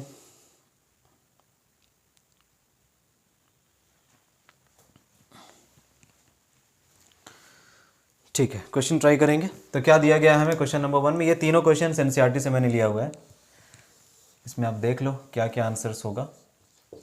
क्वेश्चन नंबर 1 क्या क्वेश्चन है, देखो, कंप्यूट द हीट जनरेटेड, हमें हीट एनर्जी कैलकुलेट करना, और क्या दिया गया है, चार्ज दिया गया है हमें 96,000 कूलम चार्ज दिया गया है। टाइम दिया गया है, time is equal to 1 hour, और पोटेंशियल डिफरेंस हमें प्रोवाइडेड है, पोटेंशियल डिफरेंस V दिया गया है 50 वोल्ट। तो कितना हीट जनरेट होगा बच्चों, heat is a form of energy, heat is a form of energy. तो एक्चुअली में हमें हमसे पूछ रहा है कि कितना एनर्जी जनरेट होगा। मैंने आपको बताया है आप हीट और एनर्जी और वर्क डन को एक जैसा यूज़ करेंगे तो वर्क का फॉर्मूला होता है Q मल्टीप्लाइड बाई V, वही फॉर्मूला एनर्जी का होगा, energy is equal to Q multiplied by V। और इस एनर्जी को हम किस फॉर्म में यूज़ कर रहे हैं, हीट के फॉर्म में, तो H is equal to Q multiplied by V। That mean simply हमें चार्ज को और वोल्टेज को मल्टीप्लाई करना है। टाइम यहाँ पे ऐसे ही दे रखा है, टाइम कंफ्यूज करने के लिए दे रखा है, टाइम से यहाँ कोई भी मतलब नहीं है। तो हम क्या करेंगे, हम केवल यहाँ पे वैल्यू रखेंगे H इज इक्वल टू कितना है 96,000 कूलम मल्टीप्लाइड बाय, और वोल्टेज कितना 50 वोल्ट। इसको मल्टीप्लाई कर लेंगे, आंसर आ जाएगा। ठीक है, तो ऊपर का ये दो फार्मूला हटा देते हैं, ये फार्मूला हटा देते हैं, हीट आ गया आपका इतना। बस कैलकुलेट करके निकाल लो आंसर, जूल्स में लिखना। ठीक है, क्योंकि ये जो यूनिट आएगा ये एसआई यूनिट है सबका, तो ये भी एसआई में आएगा। तो ये आ जाएगा 96 मल्टीप्लाइड बाई 5, ये हो जाएगा 480 और यहाँ पे 1 2 3 4 4 जीरोज़ हैं, 1 2 3 4 जूल्स। इसको किलो जूल में कन्वर्ट कर देते हैं, 3 जीरो यहाँ से हटा दो, ये हो जाएगा 4800 किलो जूल्स। 1000 से डिवाइड कर देंगे, आंसर किलो जूल्स में आ जाएगा। तो इतना हीट एनर्जी जनरेट होगा इतने गिवन इन्फॉर्मेशन से।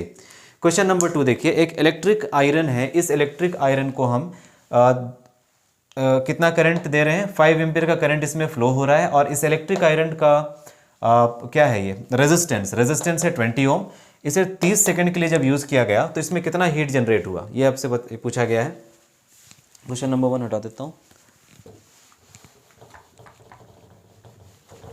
ट्राई करो क्वेश्चन नंबर 2। देखो क्वेश्चंस ट्राई करो पॉज करके, जब भी मैं क्वेश्चंस लिखता हूँ तो पॉज करके खुद से ट्राई किया करो, तब जाकर कुछ समझ आएगा, कुछ क्वेश्चंस बनेगा। तो यहाँ पे जो भी इंफॉर्मेशन है पहले सबको लिख लो। The resistance of the iron is given us 20 ohm. Current इसमें कितना फ्लो हो रहा है, करंट 5 एम्पियर का फ्लो हुआ, और इसे कितने टाइम तक के यूज़ किया गया, इसे 30 सेकंड के लिए यूज़ किया गया। तो इसमें हमसे पूछ रहे हैं कि बताइए हीट कितना जनरेट होगा। हमारे पास दिया गया है करंट, रेजिस्टेंस और टाइम, इन तीनों का एक रिलेशन होता है ना हीट के साथ, joules law of heating I² RT। इससे निकाल लो आंसर, 5 का square multiplied by resistance R, time is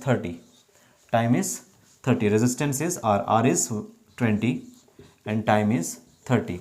this is 25 multiplied by 20 multiplied by 30, तो ये हो गया 25 इंटू 2 इज 50, 50 इंटू 3 इज 15, तो 150, और 2 जीरोज़ यहाँ पे लगा है, तो ये हो जाएगा कितना 15 किलो जूल, 15 किलो जूल, क्योंकि ये जूल्स में है। ठीक है, 25 इंटू 2 इज़ 50, 50 इंटू 3 इज़ 150, तो यहाँ 2 जीरोज़ लगेगा, करेक्ट।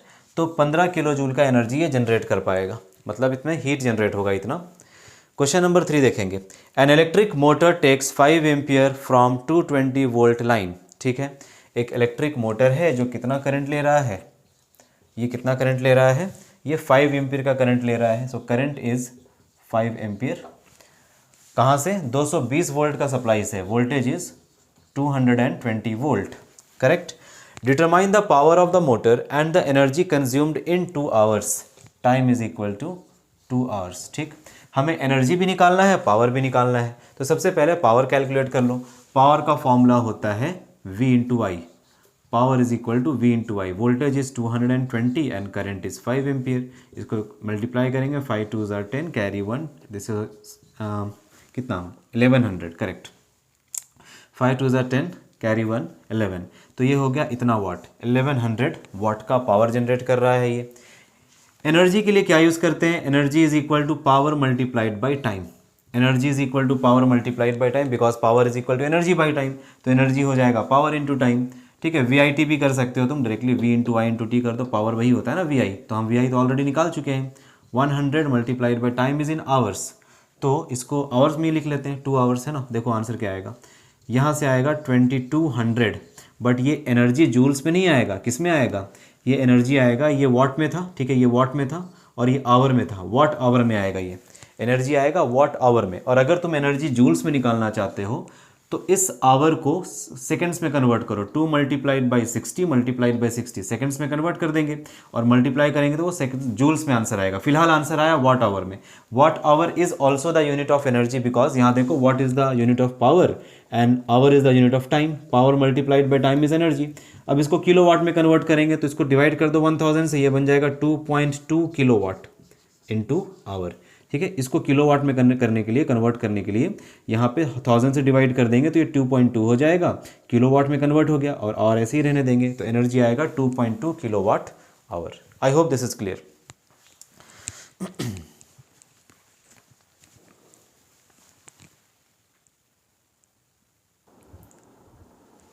ओके सो अब आ जाओ PYQs पे। इतना सब कुछ पढ़ने के बाद, समझने के बाद थोड़ा चेक करो आपको क्या क्या समझ में आया।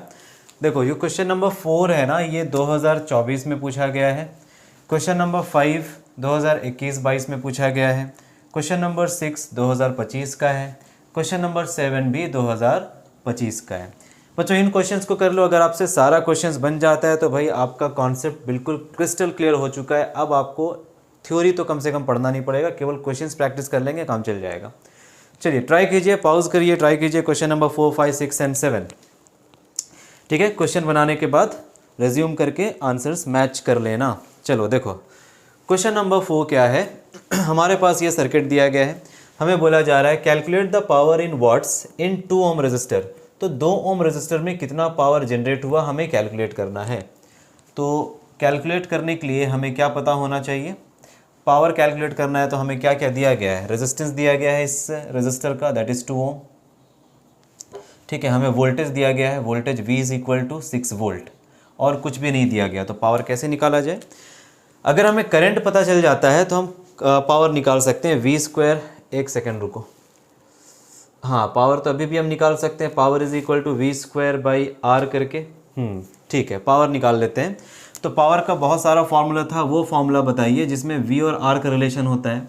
सो power is equal to V square divided by R, value रख देंगे 6 मल्टीप्लाइड बाई 6 डिवाइडेड बाई 2, 2 3 जार 6, 6 3 जार 18, ये हो गया 18 वाट।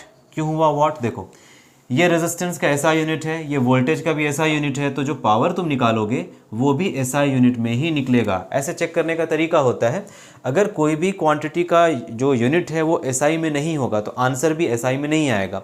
अब क्योंकि रेजिस्टेंस और वोल्टेज दोनों ही SI में है तो पावर भी SI में आएगा, तो आंसर हो गया 18 वाट। Question number 4 clear. इसी तरह से अगर 1 ओम में पूछे तो क्या होगा, निकाल कर दिखाओ, आंसर कमेंट करो 1 ओम में क्या होगा। क्वेश्चन नंबर 5 देखो, an electric heater rated 1100 watt operates at 220 volt, calculate the resistance and current drawn from it। ठीक है, तो हमें दे दिया गया है एक इलेक्ट्रिक हीटर जिसका जो रेटेड पावर है, रेटेड मतलब देखो यहाँ पे इलेक्ट्रिक हीटर रेटेड 1100 वाट, तो रेटेड का क्या मतलब हो गया, इस यूनिट से पकड़ो, इसका यूनिट वाट है, तो रेटेड यहाँ पे क्या है, पावर यहाँ पे रेटेड है, that means power is equal to 1100 watt. जब भी ऐसे क्वेश्चन में डायरेक्टली आपको नहीं बोले कि पावर गिवन है इतना, तो अब देख लेना यूनिट क्या है, यूनिट की बेसिस पे डिसाइड कर लेना वो क्या दिया गया है। ऑपरेट्स एट 220 वोल्ट, तो वोल्टेज इसका रख देंगे 220 वोल्ट। कैलकुलेट इट्स रेजिस्टेंस, हमें पता है पावर और रेजिस्टेंस के बीच का relation, power is equal to V square divided by R। यहाँ से हम R निकाल सकते हैं, R is equal to V square divided by power P। तो V कितना है, 220 multiplied by 220 divided by power is 1100, ये ज़ीरो ख़त्म, ये ज़ीरो ख़त्म, फिर 11 2 ज़ार 22, ये हो गया हमारा कितना 44 वाट। 44 वाट हमारा हो गया power, sorry this is resistance ना, दिस इज़ 44 ओम। तो इस हीटर का रेजिस्टेंस है 44 ओम्स। ठीक, हमें फिर क्या पता करना है, हमें पता करना है करंट। तो करंट के लिए हम फॉर्मूला क्या यूज़ करेंगे, I is equal to V divided by R, Ohm's law. V का वैल्यू 220 है और रेजिस्टेंस का वैल्यू 44 है। यहाँ से 11 2 ज़ार 22, 11 4 ज़ार 44, 4 5 ज़ार 20, रेजिस्टेंस आ गया 5। एक सेकेंड, करंट निकालना है ना, I is equal to V by R, तो करंट आ गया 5 एम्पियर, करंट आ गया 5 एम्पियर। देखो सही है सब कुछ। V इज 220 वोल्ट, रेजिस्टेंस 44 आया है, 11 4 ज़ार 44, 11 2 कैंसिल, 4 5 ज़ार 20, हाँ बिल्कुल सही। तो ये हो गया क्वेश्चन नंबर 5। मैच करते जाओ और अगर आंसर सही आ रहा है तो कमेंट करके बताओ तुम्हारा कितना आंसर सही आया, क्योंकि अभी तक हमने 7 क्वेश्चंस कर लिया है। 7 क्वेश्चंस में आपका कितना आंसर सही है, कितना आंसर गलत है, काउंट करके मेरे को कमेंट करके बताना है आपको। चलिए अब क्वेश्चन नंबर 6 से शुरू करते हैं। क्वेश्चन नंबर 6 देखोगे क्या है, क्वेश्चन नंबर 6। 5 को मिटा देते हैं, जगह मिल जाएगा बनाने के लिए कुछ क्वेश्चंस को देखेंगे। क्वेश्चन नंबर 6 में हमें दे रखा है क्या, the rated voltage of an air conditioner मतलब AC is 220 volt. Question number 6 में इसका जो वोल्टेज दिया गया V, that is 220 volt, 220 volt. This air condition consumes 22 units of electrical energy. Energy का यूनिट होता है 1 किलोवाट आवर, जिसे हम 1 यूनिट भी कहते हैं। सो 22 यूनिट्स है यहाँ पे एनर्जी, ठीक है। एनर्जी का यूनिट यूनिट्स होता है, तो 22 को क्या लिखेंगे हम, 22 किलोवाट आवर लिखेंगे, 22 किलोवाट आवर। बात समझ रहे हो? एक यूनिट में 1 किलोवाट आवर होता है, और किलोवाट आवर एनर्जी का यूनिट होता है, यूनिट भी एनर्जी का यूनिट होता है। तो अगर 22 यूनिट्स है तो 22 किलोवाट आवर होगा एनर्जी। इन 10 आवर्स, टाइम हमें दे रखा है 10 hours, 10 hours. The rated voltage of an air conditioner is 220 volt. This air conditioner consumes 22 units of electrical energy in 10 hours. Calculate the power rating of the air conditioner. मतलब हमें find करना है power, power हमें find करना है। Power होता है rate of change of energy, है ना, रेट ऑफ एनर्जी डिसिपेशन। तो पावर होगा वर्क डन बाय टाइम, या फिर energy divided by time. Energy divided by time कर देते हैं, तो ये पहला क्वेश्चन का आंसर हो जाएगा। एनर्जी है हमारे पास 22 kilowatt hour divided by 10 hour. अब इसको कन्वर्ट करने की ज़रूरत नहीं है, क्योंकि देखो ये भी आवर में है और ये भी आवर में है, ठीक है। अगर मिनट सेकंड में होता या सेकंड आवर में होता तो कन्वर्ट करते हैं हम, दोनों आवर मैच कर रहा है तो उसको कन्वर्ट करने की ज़रूरत नहीं है। ये हो जाएगा 2.2 kilowatt.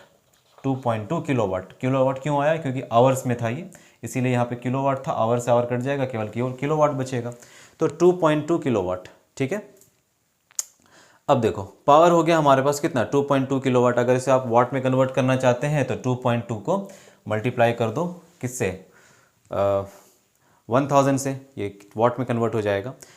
Current drawn in the air conditioner, I निकालना है आपको सेकंड में। करंट आई होता है V डिवाइडेड बाई R, ठीक है। या फिर पावर से भी निकाल सकते हैं करंट को। देखो पावर का एक और formula, power is equal to V into I. यहाँ से I निकालेंगे, I is equal to V divided by P। Voltage है 220 और पावर हमें दिया गया है 2.2 किलोवाट, है ना। किलोवाट को कन्वर्ट कर दो वाट में, क्योंकि देखो वोल्टेज है वोल्ट में, ये वोल्ट में, इसको वाट में कन्वर्ट कर लो।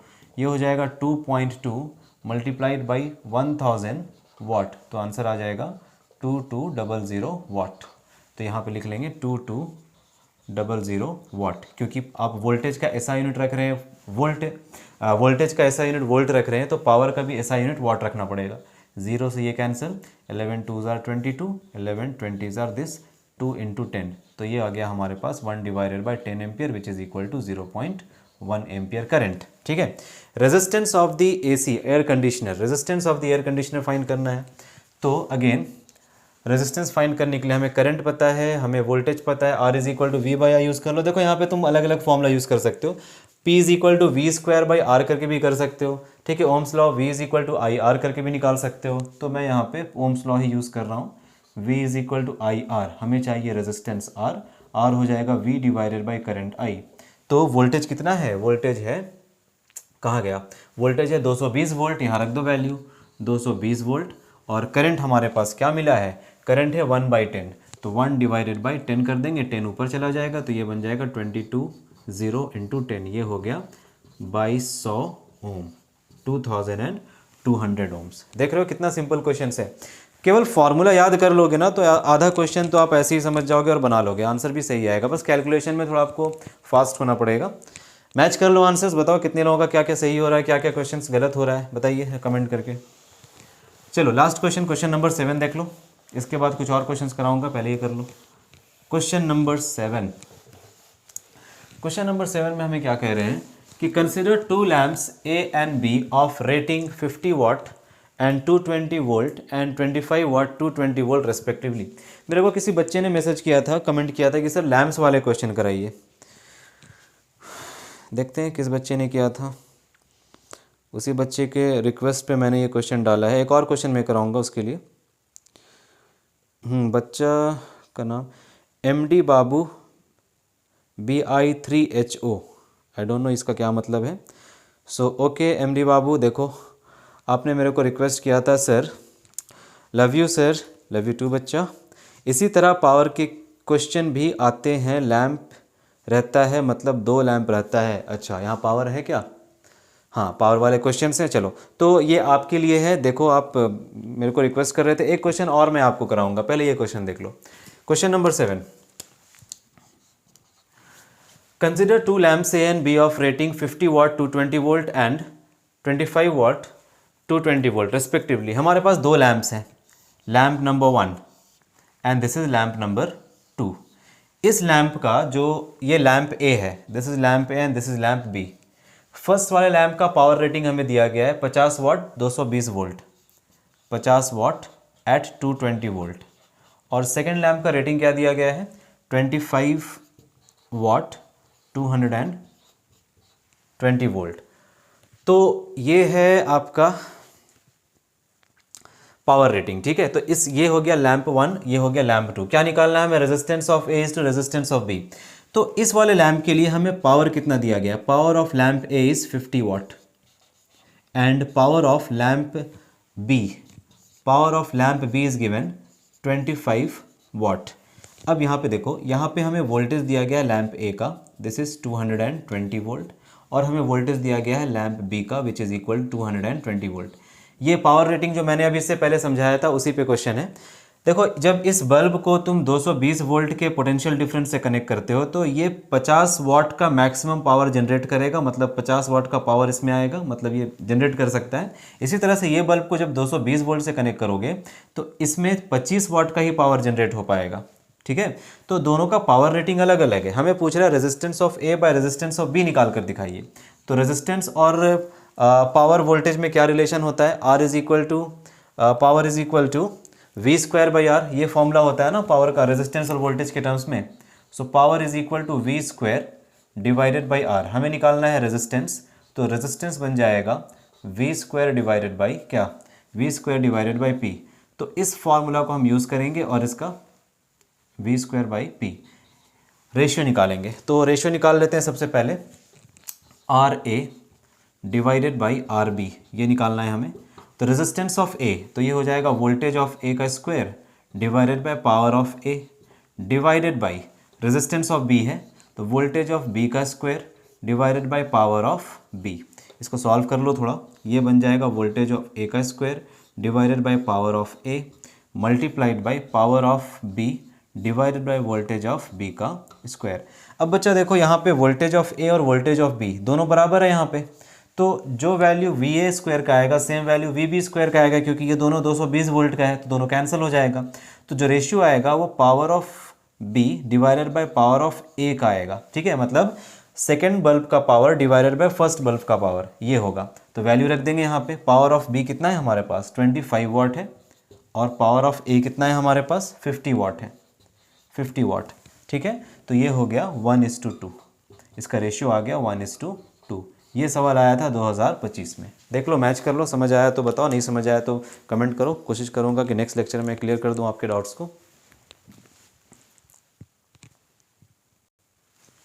ओके चलो, ये दो क्वेश्चंस कर लेते हैं। ये दो क्वेश्चंस भी आपके बोर्ड्स में आए हुए हैं, बट मेरे को ये ईयर नहीं पता किस ईयर में आए हुए हैं ये। इसको ट्राई कर लेते हैं। देखिए, वही काम करना है आपको।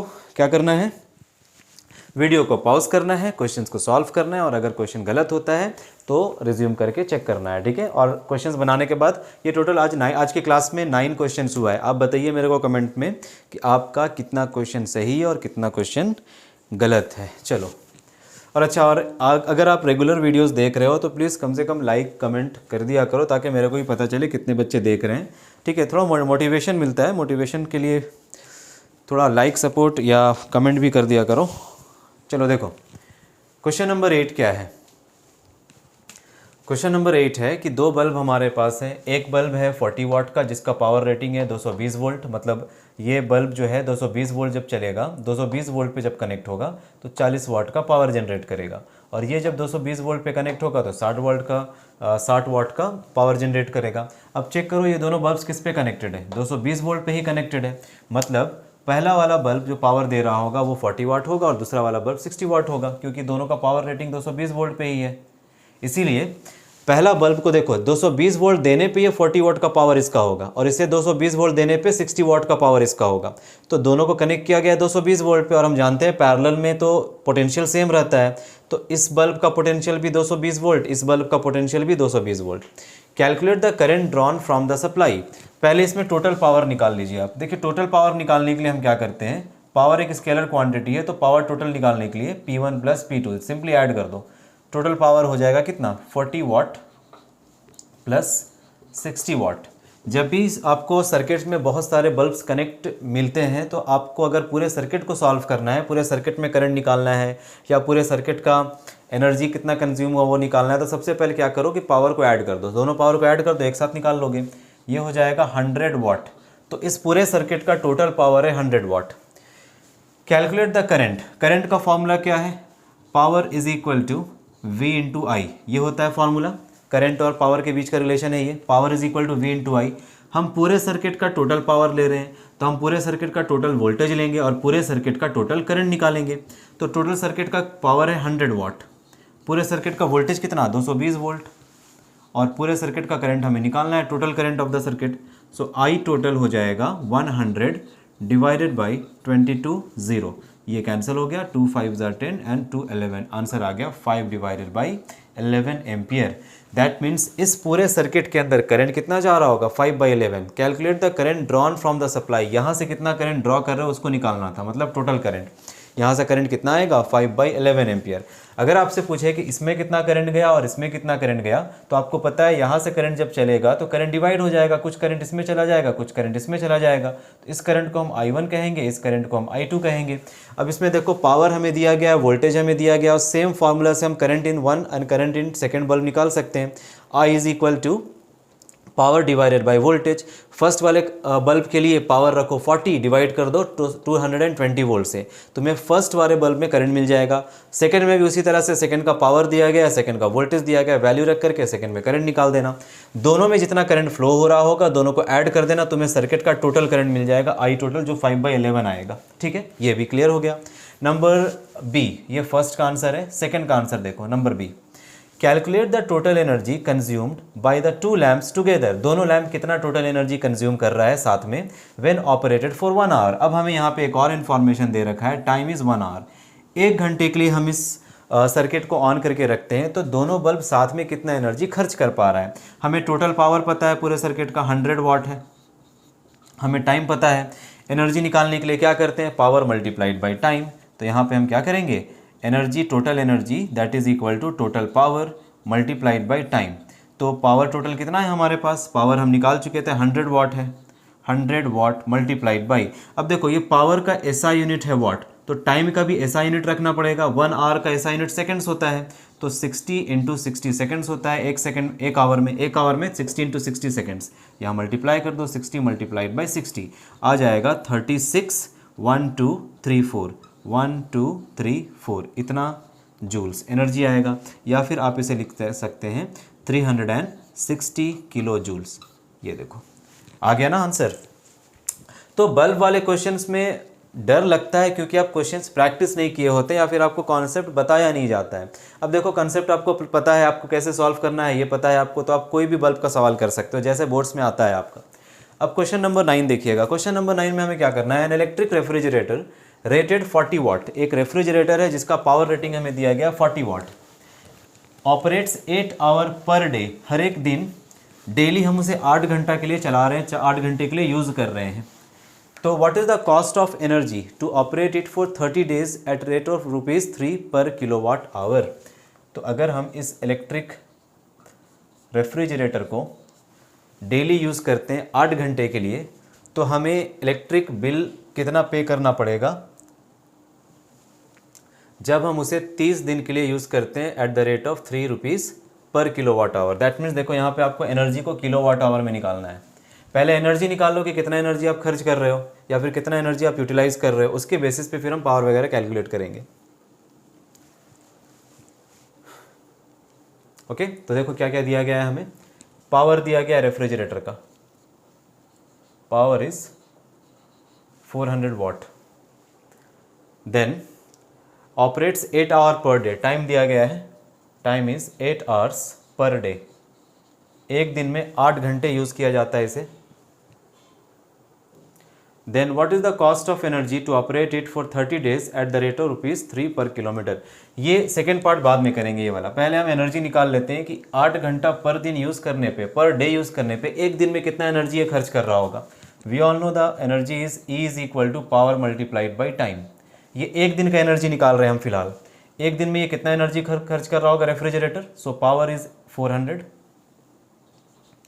Power is 400 multiplied by time is 8 hours, 8 hours, तो ये हो जाएगा 4 8 जार 3200 वाट आवर, 3200 वाट आवर। ये पावर वाट में दिया गया था और टाइम दिया गया था 8 आवर्स में। तो इतना एनर्जी खर्च कर रहा होगा ये हर दिन, पर डे। अब इसको किलो वाट आवर में कन्वर्ट कर दो, तो 1000 से डिवाइड कर देंगे। देखो 1 किलो वाट आवर में होता है 1000 वाट, सॉरी 1000 क्या बोल रहा हूँ मैं, 1 किलो वाट में होगा 1000 वाट। तो आपको इसको कन्वर्ट करना है किलो वाट में, तो इसको 1000 से डिवाइड कर देंगे, ये आ जाएगा 3.2 kilo watt hour per day. तो ये जो रेफ्रिजरेटर है ये एक दिन में 3.2 किलोवाट आवर का एनर्जी खर्च कर रहा है। हमें 30 दिन का निकालना है। So energy consumed in 30 days, energy consumed in 30 days, 30 दिन में कितना एनर्जी कंज्यूम होगा? तो total energy E total will be equal to 3.2। एक दिन में 3.2 किलोवाट आवर है, तो 30 दिन में कितना, मल्टीप्लाइड बाई 30, ये हो जाएगा कंप्लीट किलोवाट आवर में। ये हो जाएगा 3 2 जार 6 एंड 3 3 जार 9, 9 पॉइंट, अच्छा ज़ीरो भी है ना, तो ज़ीरो से मल्टीप्लाई कर देंगे, डेसिमल हट जाएगा, 9.6 किलोवाट आवर। इतना एनर्जी खर्च होगा हमारा 30 दिन में। तो जब 1 किलोवाट आवर तुम एनर्जी खर्च करते हो, तो तुम्हें इलेक्ट्रिक सप्लाई को या इलेक्ट्रिक कंपनी को कितना पेमेंट करना पड़ेगा? 3 रुपये का। 1 किलोवाट आवर में 3 रुपये का पेमेंट हो रहा है, तो 96 किलोवाट आवर में टोटल पेमेंट क्या होगा? Total bill, cost of energy operation, वही हो गया टोटल बिल। बिल निकालने के लिए हम क्या करेंगे? टोटल अमाउंट जो पेड करना है, टोटल एनर्जी को, जो भी टोटल एनर्जी आया होगा उस टोटल एनर्जी को रेट से मल्टीप्लाई कर दो। यहाँ पे 1 किलोवाट आवर का रुपीज़ जो यूनिट है, जो अमाउंट लग रहा है वो 3 है। तो इसका फॉर्मूला बनाने के लिए क्या करेंगे? Energy, total energy multiplied by rate पर किलोमीटर, है ना, रेट पर किलोवाट आवर। तो इसका वैल्यूज पुट कर दो। Total energy is 96 multiplied by rate per kilowatt hour is कितना? 3। यह आ जाएगा 6 3 जार 18, देन कैरी 1, 9 3 जार 27 एंड 28। इतना रुपीज़ आपको कंपनी को पे करना होगा जो इलेक्ट्रिक सप्लाई कर रही है। तो बच्चा, मैंने ये लेक्चर, ये चैप्टर कंप्लीट कर दिया आपके लिए। बहुत लोगों का डिमांड था, बहुत लोगों का रिक्वेस्ट था, सर प्लीज़ इलेक्ट्रिसिटी जल्दी कंप्लीट करा दो। थोड़ा लेट हुआ मेरे को, उसके लिए मैं दिल से सॉरी हूँ, क्योंकि मुझे भी टाइम नहीं मिल पाता है लेक्चर शूट करने के लिए, क्योंकि कई सारी चीज़ें हैं, स्कूल्स हैं, इंस्टीट्यूट्स हैं, है ना, तो इसीलिए टाइम नहीं मिल पाता है। अभी देखो जैसे मैं अपने इंस्टीट्यूट में क्लास लेकर आया हूँ और आपके लिए ये चैप्टर बना रहा हूँ। तो after so many questions, so many topics, discussion, revisions and previous year questions, हमने ये पूरा इलेक्ट्रिसिटी चैप्टर ख़त्म कर लिया। तो फिज़िक्स का कौन कौन सा चैप्टर बच गया 10th क्लास के लिए? केवल एक चैप्टर रह गया है, that is magnetic effects of current. उस चैप्टर को भी मैं जल्द ही शुरू करूँगा। अब आपको क्या करना है, इन सारे लेक्चर्स को आप देखिए, आप क्वेश्चंस प्रैक्टिस करिए, और उसमें भी अगर कुछ कमी रह गई है, कुछ क्वेश्चंस और कराना है, तो please let me know comment section में, और भी क्वेश्चंस लाया जाएगा। बट आई डोंट थिंक कि इससे ज़्यादा आपके बोर्ड्स के लिए मटेरियल्स आपको ज़रूरत पड़ेगा लेक्चर्स में। अब आपका सेल्फ स्टडी है, आपका क्वेश्चंस है, प्रैक्टिस है, न्यूमेरिकल्स हैं, PYQs हैं, ये सारा लगाइए। एंड ऑल द बेस्ट, अच्छे से पढ़ाई करिए, बहुत अच्छे रिजल्ट आपका होगा। मिलते हैं अगले लेक्चर में। Tata, bye bye.